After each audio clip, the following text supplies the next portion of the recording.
Bonjour and welcome to this program. This is the Bible Journey. Thank you for joining us today as we look at the book of Exodus chapter 39. And of course, several lessons to learn here. Of course, we are still on with the actualization of what God instructed on the mount. And, he said, make this, make that. And that is what we have been looking at from 37 up to this point. And we'll continue the same as we wind up on the Exodus season. And with me on set to help us in this analysis are our dear pastors, Pastor Peter Nyagah. Welcome, Pastor, to our discussion today. Thank you so much, Ratemo. And we also have with us Pastor Dan Abuya. Welcome, Pastor, today. Thank you very much. Wow. And on the right-hand side, we also have Pastor Kabira wa Kabira. Welcome, Pastor. Appreciate, thank you. Now we'll want to begin with the word of prayer, maybe from Pastor. Our gracious Lord in heaven, this is chapter 39 of the book of Exodus. We've come a long way, and we thank you for the far that you've brought us. As we talk about how your work was carried out to the exactness, may we be of the same mind, so that, Lord, each and every day we may carry out your instructions as you've asked of us, for we pray this in Jesus' name. Amen. Amen. Amen. Thank you very much. And of course, our dear viewer, you'll appreciate that now we are done with the various structures within the tabernacle. Now, there is something that we have not yet touched on, how it was actualized. Of course, we talked about it when the Lord was instructing and saying how to make them. But now, as we talk about actualization of the same, we haven't looked at that. And those are the priestly garments and all the things that go with that. So, pastors, you are welcome to our discussion today. Thank you. Now, Thank you. We've gone through the making of the various structures. They have all been made. I don't know now, at this juncture, how do you see it as, how has it come out in the making of these structures, and of course, considering in mind the various, how they aided the worship service, Pastor Nyagah? We appreciate so far that at least today now we are not dealing with the sanctuary, the fittings of the sanctuary. We are dealing with the priest. And we have seen how we started putting on the sanctuary, right from inside to outside. That was very, very important for us to see. We began with the altar. We came to the showbread. We came to the lampstands. We came to the altar of burnt incense. Yes, and then the laver, and then we came to the outer court. So having done all that fittings within the sanctuary, so now the person to serve, to facilitate the ministry in the sanctuary is now the one you're dealing with, and this is the priest. So now we are dealing with the garment of the priest, and after which we will be done with all that constituent the other sanctuary. Pastor Dan. Yeah, indeed. The same way that the articles of the tabernacle are made very precisely, quite distinctly for a purpose. Equally, the ministers in the tabernacle, they also had to portray the same, the same spirit, the same picture. The tenor, the tone, the mood equally had to comply. So that is why this particular chapter takes time to, give us the picture of how also it was done, so that the ministers in the tabernacle also stand dignified before the Lord whom they are serving. Right here. Pastor Kabira, you have something to add, or we move on? The articles, the temple begin, and then the priest and their garments come later. Perhaps it would have been, if it was within my power, I would say I would come first, then the temple, and the rest will come later. Many of us, unfortunately, many of us think as ministers that sometimes we are the ones who open up a church. Nah, I don't think so, per se. According to this, is the church was made, then we came in to serve. You do not go and say, I think I can open up my own church. No. And then I will tell you what I will do. I don't know, I may be joking somehow, but I feel this is significant, especially for me. That I am there to serve in a church. It's like Adam and Eve created, then they find what they were to do. They were not created first, and then they are now assigned duties from what they are seeing. And I feel like it's the same principle God is using continuously from during creation up to now. He says to me, John, there is a church that is somewhere. I want you to go and serve. He calls Aaron. Yes, he may have ordained them before and all that, but he first does the sanctuary. Then he says, now Aaron and your sons, there's a sanctuary that is here. I need you to minister to it. If he had ordained them before, I don't know what will have happened, but I feel it's significant that indeed the sanctuary begins first, and then the human beings. So in real essence, me, as a pastor, I will not even say I want to go begin my own church, because then that will be complete opposite of what maybe perhaps God. I don't know if it's significant, but I think it's very important, especially for me. But Pastor, maybe I get more explanation on this in what you're saying, and maybe just to try and understand. I see Paul in the New Testament starting churches. He's called first, he goes out, Asia Minor and all the places he went to, and started churches. And even Moses, the way he was called without a congregation. Maybe, I don't know, I would say not start church, but establish a congregation of the same church.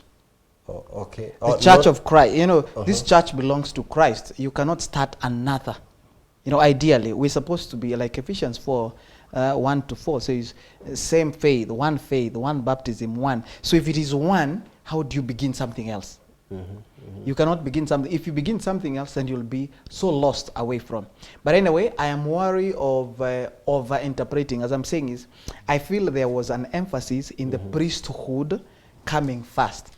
Because its relevance, it's in, there is already an existing congregation. Okay. That is what I'm referring to. So as a pastor, I know I am relevant as long as there is there is a church, the church of God. Otherwise, if God does not have a church, I will not be a pastor. If there was no church pastor, if literally I would say like that. When we get to heaven, consider when we get to heaven, what happens? Will I still be needed as a pastor in heaven? Not sure. Something like that. But anyway, as I'm saying, I don't want us to over-interpret the Bible. Okay. I just felt that it was important. Sure, priesthood comes first. Comes later. So that you can now able to, with all your clothing, ephod, what does this? Now the garments, this is for this. Now go in and serve. Yeah, so you have these garments on, put them on for the purposes of ministering where? Yes. In the sanctuary. Yes. Okay. Now, in chapter 25, verse 4, the offerings for the sanctuary, it is rams, blue, purple, and scarlet thread, fine linen, and goat's hair. Now, if you realize, we've been talking about the rest, but we haven't talked on, we haven't seen on how these ones were in particular use. So that is why in chapter 39 we get a use of them, and 39 verse 1 says, of the blue, purple, and scarlet thread they made garments of ministry for ministering in the holy place, and made the holy garments for Aaron as the Lord had commanded. Now verse 2 to 7 is about the making of the ephod. Of course, let's first of all look at, give our comments on the making of the garments before we look at the ephod. And garments is only in verse 1, Pastor Dan. No, those are the general. Now yeah, of course, all of them combined. All of them combined but there together. Is that apron. The apron is the ephod. So like what I'm saying is that the verse 1 is now, it's kind of like the introductory remark here. So they made all the these garments. So those are the garments we are seeing now. They will be itemized from the ephod, the breastplate, the sash, and so on, the inner tunics. Yeah. So in a way, the verse 1, it's a general, all of them together. That now, this material, these threads of purple, blue, and scarlet, they are now the material. That is the material we use to make now the garments for the priest. All of them were made out of this material. So the first is the ephod. The ephod. Yeah. And of course, which it says, he made the ephod of gold. Just blue. Before you read, can I say garments of ministry? Right. Yeah. I just love that sentence. Garments of ministry. Particularly the purpose. These clothes were for ministry, for ministry purposes, not just the for priesthood to look ministry. good. It's not to be different. They had, as we saw last time and we'll see, every cloth had a purpose. It was not just a random wearing of clothes, you know, to look grander, you know, to look better than, you know, or classes. The whole point was it, for I just love that part, is they made garments of ministry. The sole purpose of those garments, even for, as I wear a suit, should be for ministry. Wow, thank you, thank you. Now, verse 2, he made the ephod of gold, blue, purple, and scarlet thread, and of fine woven linen. And they beat the gold into thin sheets and cut it into threads, and to work it in with the blue, purple, and scarlet thread and the fine linen into artistic design. They made shoulder straps for it to couple it together. It was coupled together as at its two edges, and the intricately woven band of his ephod was that was on it was of the same workmanship, woven of gold, blue, purple, and scarlet thread, and of fine woven linen, as the Lord had commanded Moses. And they set onyx stones enclosed in settings of gold. They were engraved as signet are engraved with the names of the sons of Israel. He put them on the shoulders of the ephod as memorial stones for the sons of Israel, as the Lord had commanded Moses. Right. Yeah. Yeah. So the ephod is it is like the, is it apron or vest? Yeah, Vest. vest. Vestment. Yes. Yeah. So hanging on the shoulder, and as we are told, the onyx stones are now set there, of course, to represent the each of the tribe or of Israel. Yeah. So, and in each of this stone was written the names of the sons of Israel. That is the 12 tribes here. So this, as we had seen in an earlier episode, it is the priest is carrying the burden. Yes. You know, is carrying the challenges, the issues. You are carrying the people, if I could say. Yeah, you know, use that literal sense. You are carrying the people and all their issues, their burdens, their requests, they are upon you, upon your shoulder. And similar, you know, as we are going to see also even the breastplate there earlier. So it signified that as you go into minister, you represent literally, that is actually the meaning of the priest. You bring the people before the Lord. As a prophet brings God before the people. So you represent, you mediate, you intercede, you're an in-between or a bridge between the people and God. So once again, of course, what embraces with this particular vestment is it is particularity. It's very particular, it is very precise, just as the way I'd ordered, God had ordered. Nothing misses, because it is laden with significance and meaning. And so I'm glad they complied. Wow. Right. Pastor Nyagah. Yeah, the only thing I can mention here is that I see God stepping up the priest or the designated person as a priest to be distinct from the rest of the congregation. I think we have seen God who is making a lot of distinctions in so many things. And significantly, that as he looks unique from outside, it is intended that is unique from inside. Right. So that now he fits in the position of the mediator. So because he stands between people and God as a priest. And of course Aaron, you know, as the high priest. So that's what I'm looking at it. It was a way of God telling people, when you see this man dressed this way, the uniqueness of this dress is not, no one else was supposed to have such a dress, so that they can identify with this person who now is supposed to teach them to identify with a God who is unique, not like those other gods. And so because he stands in between them and God, then we can start relating with the uniqueness of God, and then that can start teaching them some reverence before the Lord, and also seriousness that, when we appear before the Lord, indeed there is God. And our needs can be taken care of in terms of, you know, issues of to do with salvation.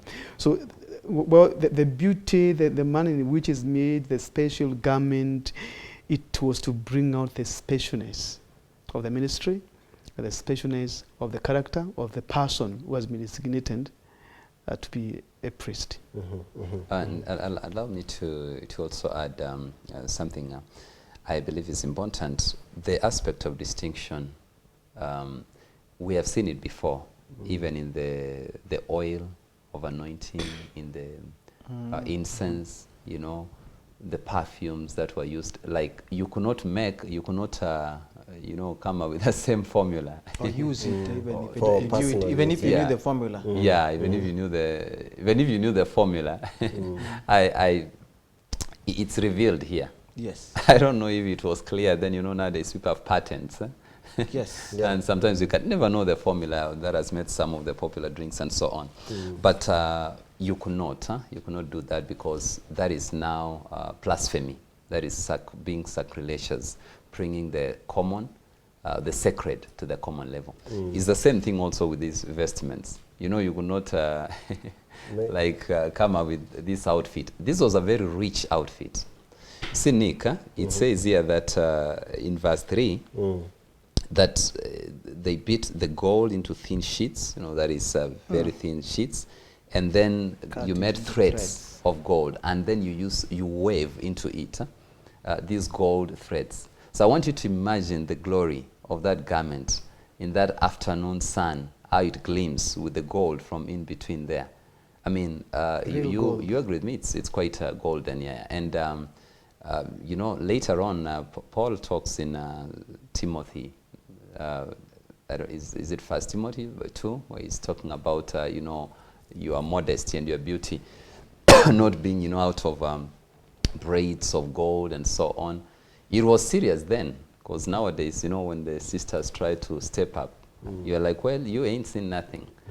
Because actually what the sisters then could do, it was almost, you know, competing with these. Yeah. They will actually beat out gold into flattened out metals, make threads out of it. And then now you see the popular threads in the market for for braiding. Yeah, yeah. Yes. Now they wave these golden threads into the hair. Oh. And then imagine you're walking into church, Sabbath school morning, with that morning sun. So really all the attention will turn to you. That is why Paul, and I think Peter also speaking about this, that is not the beauty, brother, it should be in the inside. This was quite, you know, it will turn the heads, meaning it brings all the attention, but now not to the priest, but to the God whom he represents here, because they were for ministry. They were for ministry. That is very important. Yeah. Wow, wow. Pastor, or we, of course, advancing in verse 8, all the way to verse 21. It speaks about the making of the breastplate. Maybe you can try to just describe for us the breastplate and its use. To put it in today's context, I don't know, maybe who puts on, let's say the people who put a bulletproof vest, you know how small it is, and it covers just the chest. So somehow, something like that, I'm saying something like that. And then there were 3 rows of precious metals, 4 each on every row. Is it 4? Yes, yes. There were 4 rows rather. Right, yeah. There were 4 rows of 3 precious metals. To represent each special, each precious metal is to represent a particular tribe, and everything in it is so beautiful. It is there to communicate the will of God, together with the Urim and Thummim that we studied before. So it was put down on top the ephod. It will come and then close and to put on chest, and then there will be an Urim and Thummim on top of it. What we get from Exodus 28, 1 to 43 is now what is being described here again from 8 to 21. So that now these 2 sides are also, now this breastplate is also now tied to the priest in the end. And I just want to appreciate the magnificence once again of this, from even how the order, verse 10, chapter 39, from verse 10 all the way to verse 13. It talks about precious metals that I said last time I have never seen, but I would love to see, just to see and feel how these precious metals, all these were used for ministry. The priest would be like, I am a walking multimillionaire, Wow. Like, you know, people put a lot of things. You hear this hair is worth this Bling. much, this gold is this much. This watch. But, you know, all of this was just for ministry. To point out if you do wrong. Hey, the tribe of Dan needs to do something. And then the tribe of Dan, the rock that describes the tribe of Dan would light up. Imagine how much the priest was carrying. You know, literally, he knew this is for ministry. It was not for his own beauty or adornment. He knew he's carrying, like the effort, he's carrying the shoulders of an entire nation. The 12 tribes, if they did a mistake, imagine if you just saw a light bulb, Levi, what will you do? And yet it's on you. I don't know. So for me, I feel like this was so much responsibility on the priest. And he really had to be careful on what he's doing. No wonder the exactness of what he was required to do. And of course, communicating the preciousness of these people in the sight of God. They are not represented using some Some building some common rocks. Yeah, yeah. It's very, you know, these rocks that are right, mentioned the most here. precious. No wonder he says, you know, that you're the apple of my eye. You know, later on he describes them in very glowing terms, though even in captivity, in their rebellion. But he will They're talk still in a very precious. loving, almost romantic language, talking about the love, the regard, the esteem that he has for them as his people. All this is meant to bring out that picture in his fullness. Pastor, Maybe as we- the last thing, maybe before then you take us where you want us to go next, to say that all these things we've been studying about the sanctuary, you know, the fittings in the sanctuary, the components of the sanctuary, the garment of the priest, all these were type of Christ. So that today we have a we high don't priest. require Okay. a pastor to be, you Putting know, on. yes, you know, and of course we see in some parts of Christendom where still the ministers want to dress like the priests of the old. But maybe that's a lack of understanding that all these were types of Christ. Now Christ became the high priest. We don't need to wear these garments anymore. He wore the garment on our behalf. He is interceding for us. And we don't have to have, you know, our churches, the altar of incense, the burnt offering, the altar, you know, all those things. When Christ came, he met all that. So now in Christ is all that we're studying here. You can just approach Were Christ fulfilled in him. and your ministry of forgiveness, of repentance, of acceptance can be met in Christ Jesus. Wow. Now, let's take a short break on this discussion, and then when we resume, of course, we'll be looking at much more, the making of the other priestly garments and the work, how it was brought into completion. So stick with us as we take a short break. We'll be back as we continue with this study.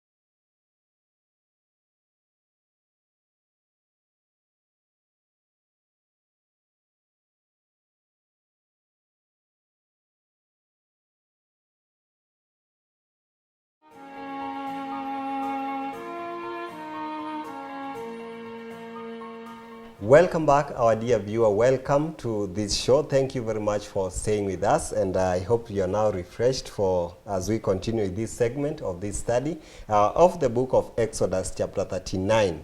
And here we have looked at various, of course, still into the priestly garments. We have looked at the ephod and the making also of the breastplate. Now we advance to the making of the other priestly garments. What are we talking about here, Pastor Dan? The rest of the garments which, how will I say, you know, even the Bible calls them the other priestly garments is the heading in my version. And somebody here would want to assume maybe they right, not so significant. I'd almost agree. They are important, but you know the significance that these others are bearing may not, you may not be able to ascribe fully the same, because really, actually, this is like the dressing now of the priest. You know, if you're joining like the military. This is not a classified, secret here. If you're joining the military, you go there, you're supplied with everything. The vest, even the innerwear, even your panties, you're given that. They're military issue, right? Yeah, yeah. You don't, you don't continue with your Calvin Klein or whatever stuff. Yeah. So actually, that is the situation also with the priests. Yeah, everything that they wore on their body. You don't come from home with your undergarments and now just don on the over. That's significant. Yeah. So really, they may be called other priestly in that sense, like they are now what is really covering your nakedness. It's almost like now more personal what covers you. But that also tells you of their significance. The way they are made, it's interesting. Would you allow me to read the robe here? Right here.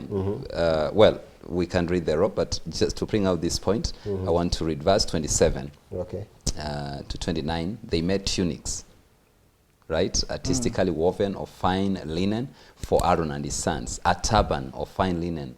Exquisite hats of fine linen. Short trousers of fine woven linen. A sash. So all these things, they are made, of course, for the covering of the minister, but they're very, very specific.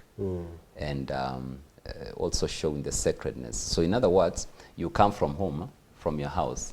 It is your duty, you are ministering today, the priest on duty. You come and check out all the garments that you have, and then you don on now the priestly garments. It connotes a totally different status now, a different person almost. Now, if your son comes or your daughter comes now to offer sacrifice, it is no longer daddy. It is no longer son and daughter. It is now a penitent sinner seeking intermediary, intercession through you to the Heavenly Father. Wow. Right. Pastor Nyagah. I think, again, on top of what Pastor Dana said, to appreciate that those who are serving as priests, they're being provided for everything. This is what we call facilitation. Right. So I think the churches out there and the members, they need to facilitate ministers. He's speaking for You agree, yourself. Pastor, with me? I was saying in an earlier episode that pastors are not paid. Actually, they are facilitated. Yes, Right here to ensure that you. and so that actually, it's really we're appreciating that they made for them other garments, including the shorts and everything, so that apart from them having the robe of service, the main sanctuary services, but even when they are relaxing at home, they don't scratch their hands now. I see this is being torn, where they're going to buy another one. They were provided for. I think churches should not let their pastors until their shoes are torn and you look at your pastors and say, I think we can make our pastors look better than this. Okay, the shoes are okay. On a light good, note, good. anyway. For ministry. For ministry, for ministry. Respective ministry. Because Right. you need to look presentable. Yeah, sure. You see the kind of garment the priests here are wearing. It's fine linen. It's fine linen. So why should members feel so good when they are dressed in very smart suits and pastors coming in wash and wear? It shows something to do actually with the seriousness we give to the ministry. But of course we appreciate those of us come from my church. Where below I believe you and others here belong to, we know pastors are taken care of. Yeah, sure. And we appreciate. We thank the membership for that. Could you check on the embellishments, embellishments which are made on these robes, these other garments? After the apron, which is from verse 22. Right. Then on them they made on the hem of the pomegranate of blue. No, sorry, let me read it again. They made on the hem of the robe pomegranates of blue, purple, and scarlet, and of fine woven linen. And they made bells of pure gold, that is 25, and put the bells between the pomegranates on the hem of the robe all around between the pomegranates. A bell and a pomegranate, a bell and a pomegranate all around the hem of the robe to minister in, as the Lord had commanded Moses. So, of course, with the rest that you read here. Right. And yeah, I really wanted to ask, what was the significance of having the pomegranate and a bell? You know, of course, in school we used to use bells. I don't know if we apply it in the same way when it comes to this ministry. Right, yeah. Okay, Pastor Kabira? Pomegranates were purplish, I think. So. Are they still purplish? I think so. They should still be. They should still be. And the bell, but of course, plenty, but with a warning. Plenty, but with a warning. Pomegranates for plentiness. And for, you know, like Pastor Nyagah is saying, he will provide. The Lord will provide. And then the bell it's a warning. Once again, you are in holy ministry. You're doing holy work. These bells, when the high priest will get into the most holy place and the bells were no longer ringing, it meant there is something bad. So he had to be pulled out, not you go picking him. When the bells are not ringing, you knew something is bad. So literally they were like a warning that what you're doing is of service. Look at, when you're reading verse 26, I was drawn to the last part of it, all around the hem of the robe, to minister in, as the Lord had commanded. Once again, the emphasis is on, remember, you're doing this for the glory of God. That's why in verse 30, on their heads, it's written, holiness to the Lord. There is an inscription on it with an engraving of a signet that says, holiness to the Lord. The clothes you're wearing, even when you will be using them, I'm imagining a young priest will be like, hey, watch out, look at how I'm coolly dressed. You know, like, cool. This is gold. Touch and feel how gold touches, you know. But no, that is not your function. They may be other priestly garments, but they are dedicated to the service of God, and they are holy to the Lord. You know, no matter whether you may not think as fancy as they are, no matter, I mean, not fancy, but you may not think of them as important, but they're still holy to the Lord. You know, that scares me a little bit, because even the minutest, you know, even the smallest, he says, even the shorts from, it says the shorts that will be worn from waist to the knee are also part of what is important before the Lord. So it means there is nothing literally that the priest was wearing that was just vanity. Was for the sake of it, you know, like I just need to feel good around. The whole point was not to feel good. For if it helps you in your ministry, then it's relevant. If it does not help you in your ministry, then you should not be wearing it, because if it does not give an idea of holiness to the Lord, in your mind, this turban was put on your head, and this is where holiness, your thoughts, holy to the Lord. Wow. So imagine if you are thinking, you are wearing, your ministry, physically you have to wash hands, such that when you get to that tabernacle, literally, you're ready to be able to talk before the Lord. Wow. You know, talking of the priesthood, now believers, and that's what exactly Peter says. He brings out the elements of being holy. You're a holy nation, royalty, royal priesthood, different, because it says you're a peculiar people. And specialness in that you're a chosen nation. So, you know, in a sense, all these attributes, they really have to draw the attention of the children of Israel to their unique position, but most importantly to the holy God who has called them and set them apart here. Remember, he said that you will be a holy nation to me, because I am a holy God. Yeah, we'll be seeing this theme more. But again, also on top of, apart from the children of Israel, God is laying more weight on the priest. You see the insignia written, holiness to the Lord. It spells out the office of the minister. I mean, the garments were enough to tell people this person is holy. His character alone was enough to tell people this person is holy. But God puts up, you know, bold writings on gold, the holiness to the Lord. Gold itself is pure.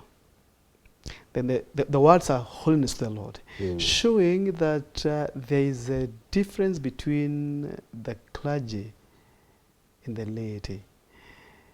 I think the challenge we have today is when ministers are engaging in common activities, Mm. like the church members. Mm. Which makes the common church members not to even have that respect. Respect That's for the the difference. clergy, Mm. and that's a big challenge we're having today. Mm. Some of the clergy have lowered the standard. They're engaging themselves in common things. We are supposed to be, reserved for holiness in the sanctuary. But the time we leave the sanctuary and we engage ourselves in other activities common to the common members of the church, it will be difficult for us to command respect from them. Because over the week we have interacted with them. So we cannot come on a worship time and put on the gown and then we want to command that respect. I think we'll be dealing more with the book of Leviticus, and we see that the priests were confined within the sanctuary. They were staying there. They were sleeping there, actually. So that today, it has to be very clear. Mm. I mean, me as a pastor, it needs to be very clear from my members, this is a man of God. Mm. Sure. But when members start doubting because of my own behavior, then it's like I've put off that gown, I've removed that that crown with the signet that is holiness for the Lord, and so I can engage like a common person. Yeah, yeah. So now I get that, because now what that means is there is doom coming, and now you appreciate the alternating pomegranate. Pomegranate. Pomegranates And the bell. and the bell, yeah, pomegranate. because they are all alternating along the hem of the garment. I don't know, maybe my fellow pastors could help me out. But other Bible scholars actually say that there was also a golden chain on the ministering priest, especially the high priest, especially When the they Day of went to the- One Atonement. whole going. Right, yeah. The most holy Because place. you are not hearing the The bells bell. ringing as he moves about ministering. Then you know he's dead. You can't go in there. So the only thing you can do is to Pull him out. Chain. pull him out. Yeah. So that is a scaring thing. So I haven't read about that chain around the feet somewhere, but the Bible scholars do bring out that. Personally, too, I've not encountered that, but perhaps the assumption that not everyone was allowed to get to the most holy place, Yeah, and and of it course was they only the say high priest, yeah. It was only they say that was happening during the Day of Atonement once in a year. Yeah. And so if even another priest could not get into the most holy place, it's only the high priest and once in a year, then it would have actually made a lot of sense. Right. They had a way, in case you go inside, contrary to the will of God, Sure. And you die. and you in there. die there, then no one can Nobody take will you come in. in. That's So, right. but I think really for our audience, I don't think that we have any evidence maybe on we'll that. But it leave makes a lot of to- sense to imagine it could be a chain or something else, Right. wherever on mguu or the waist or the neck, wherever.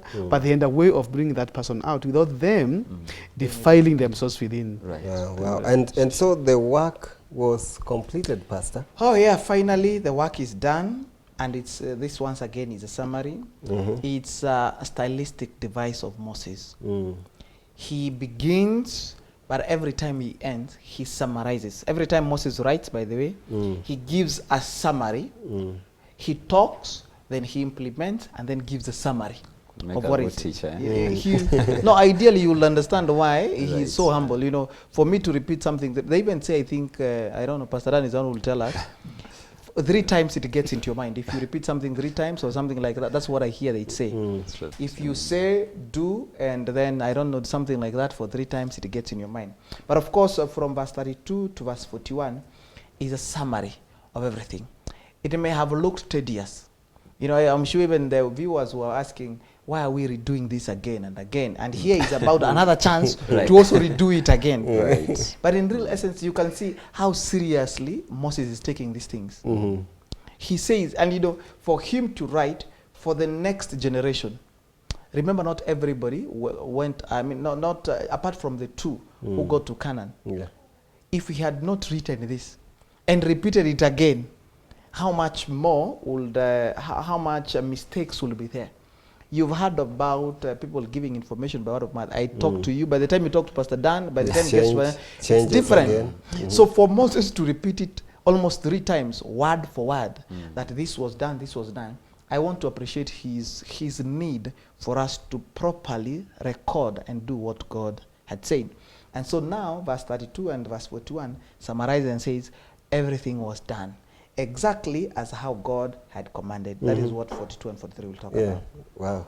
That's all the way. I just like the way it's open. And of course, this, for those who are keen on Bible scholarship, these are some of the evidences of Moses' authorship. Yes. In Genesis, the language. Yeah. You remember in creation, that's all the works, were done. So that is exactly what he says here. That's all the work of the tabernacle of the tent of meeting was finished. The children of Israel did according to all that the Lord had commanded Moses. So they did. Yeah. So for me, this is a language of compliance. Utter compliance, as in like a very strict obedience to the command of the Lord. It's literally saying, God is my witness, I have done what you asked. I have done. Just look at this. We have checked, we recheck. Everything is done exactly as per the blueprint. Okay. Right. And of course, he looks at it, and again it comes back to, of course, we've talked about going back to Genesis, and this verse 42, which I would want to repeat again, and 43. According to all that the Lord had commanded Moses, so the children of Israel did all the work. Then Moses looked over all the work, and indeed they had done it, as the Lord had commanded. Just so they had done it, and Moses blessed them. Pastor Nyagah. The emphasis here is on obedience to the dictates of God. That's what Moses is emphasizing here. That they did not turn either left or right from what God had given. They were keen to follow. And so we learn that then what God has commanded us, we need to be careful not to turn to the left or to the right. But also I will end so that my brothers can come in with the last sentence, of the 4 words. And Moses blessed them. To me, that's a lot about leadership, that even when you have delegated and supervised and work has been done well, it's going to turn back to the team and appreciate them. I think even God appreciates. He says, you come and say, well done, faithful servants. It is good in leadership always to appreciate the people that you're working with. If you're a pastor, always keep on appreciating the members who are voluntarily serving in the church every time. Don't be complaining and reprimanding pastor every time. But appreciate the small things that members are doing in the cause of God. In fact, if they would let you do it alone, you wouldn't manage it. And so to me, it's not coincident, by the way, that we have those 4 words as ending that chapter. And Moses blessed them. And they're coming within a backdrop where we're being told that Moses supervised, and he was content that it has been done the way he had instructed, as the Lord had instructed. So he blesses them, says, thank you, may God continue blessing, because of being so faithful in the work of God. It is important for us pastors, such kind of ones, to be heard coming out of our lips, and for any other church leader to thank members who are supporting faithfully the work of God. Wow, thank you for those remarks, Pastor Dan. Right here, the aspect of delegation. Delegation does not mean absconding. Absconding duty. The buck still stops with Moses.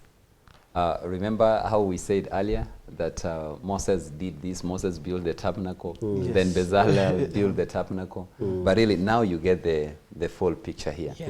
Everybody was doing their part. Everybody was doing it, because now, after verse 32 says, and the children of Israel did according to all the Lord had done, now verse 33 tells us, and they brought the tabernacle to Moses. Now, then he starts enumerating all the other things they brought. Checklist. you can get, it's 100% of everything they made. From verse 33 down all the way to 41, they are enumerating. So, so I can imagine the checklist. Yeah, checklist, okay. Yeah, so we start, here, you know, yes. the clasps, check, check, the boards, check, the pillars. They go down, you know, the coverings of rams, the tables, the utensils, the showbread. They check everything. Lampstand is there. I mean, until they come to the garments of ministry for Aaron, we just read here. And Moses said, check, check, check, check. Done. Yeah. Perfect, yeah. Yeah. So really, it takes responsibility. If there was anything that had not been, you know, that had not complied with the standards, then he'd have pointed it out. Yeah, Wow. very, very important aspect in leadership, the aspect of delegation. And then, of course, I just want to echo quickly, the blessing, appreciation, very important, not only in leadership as church, at our homes, and in an organization. We need to appreciate. Pastor Wow. Kabira, your final remarks now. I just love, when Pastor Dan was speaking, I just thought of, have you done the things I asked you to do as according to the Lord I done? And say, yeah, let me see. You know, I just thought of, then they brought the tabernacle to Moses. It was so complete, you know, like this is tabernacle, because the next chapter is when we'll say, he's standing up, you know, we may think tabernacle is like the entire, but he just brought everything done, just ready to just open it up. Yeah. I can just imagine the order and everybody in charge. You know, you were to make this. Is it done? Yes, it's done. It's done. It's done. And then you take to your superiors, your supervisors. They confirm it's done. So I can imagine here it's Akine Bezalel and the other one. You know, literally taking. You know, they have now. And Moses also does another check. It's done. It's done. It's done. And then he says like, wow. You people, I think you've done what God said. I have done. You know, some of us may say Moses did not do that work. But really he did, because he was the one who was checking, you know, they're looking at things if they're done right is actually what is more important. I believe so. I always see when an architect draws a plan, we say he built the house, but in real sense, the people who are building, but you know, him coming, I have seen when we were building and somebody will come and like, no, it's not supposed to be there. I'm like, what do you mean it's not supposed to be there? Just by looking at it, he knows it's not supposed to be there, it's not right, it's not placed. And then, but so he's literally building. He's like the standard. But here we've got Moses as standard. But as everybody's saying, he appreciates that he could not do this alone. And so he just says a big thank you to everybody who participated and says, guys, let's meet when we'll be putting this thing up. Wow. Thank you. And of course, it's, of course, we've come to the end of the making. Now we are getting into now, when we meet next time, of course, it will be, let's now have the structure up. Because everything has come as pieces, the altars and the garments and everything in pieces. Now it's about putting them up and to see whether they fit, and will God really approve of their work? We'll meet and talk about that.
Mwanzo Mungu wetu akaona ni vyema, akatupa uhai bure, na viumbe vyote kaviweka mahali pake, nasi tukamsifu Bwana. Tangu mwanzo Mungu wetu akaona ni vyema, akatupa uhai bure, na na viumbe vyote kaviweka mahali pake, nasi tukamsifu Bwana. Lakini ninazuba hata ninashangaa Na yaliyomo duniani, ninashangaa, sitakata tamaa, nazidi kumwimbia Bwana. lakini ninazuba hata ninashangaa Na yaliyomo duniani, ninashangaa, sitakata tamaa, nazidi kumwimbia Bwana. Nitaimba, nitaimba nyimbo nzuri, nyimbo safi. Nitaimba, nitaimba nyimbo tamu kwa Bwana. Nitaimba, nitaimba nyimbo nzuri, nyimbo safi. Nitaimba, nitaimba nyimbo tamu kwa Bwana.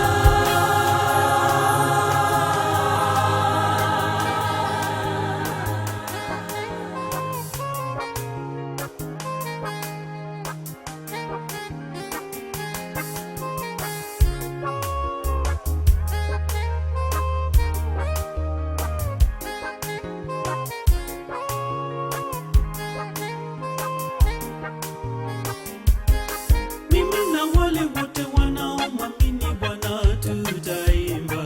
Imbia Yesu,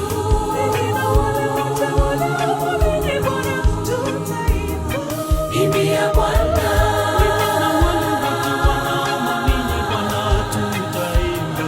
Imbia Yesu,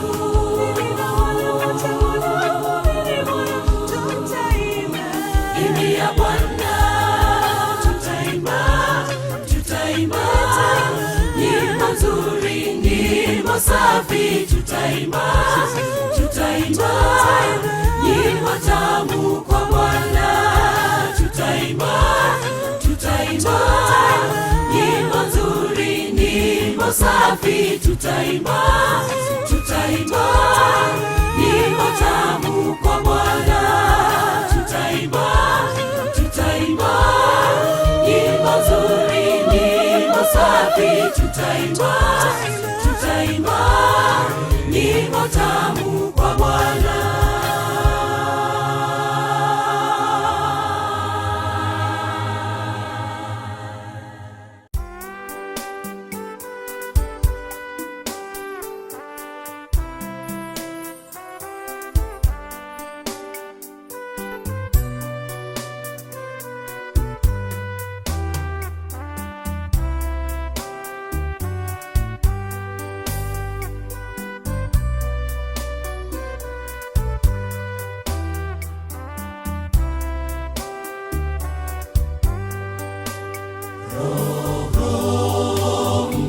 Mtakatifu, utakaseni ayangu, nami nakuhitaji,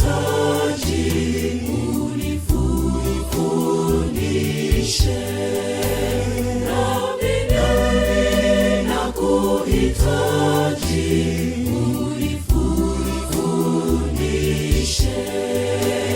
Roho Mtakatifu, karibia kwangu sasa. Nisafishe niwe safi maishani mwangu, makao yako uyafanye moyoni mwangu. Roho Mtakatifu, karibia kwangu sasa.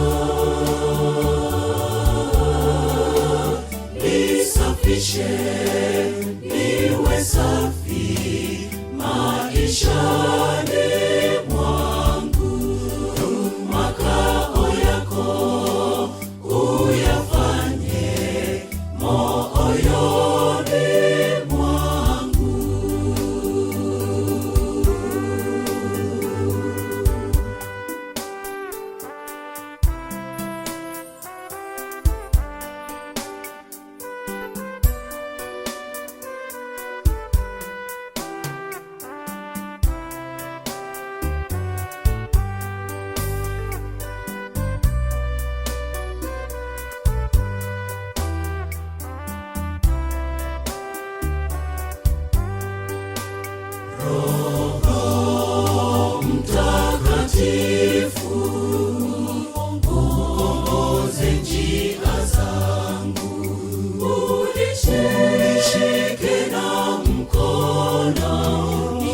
angu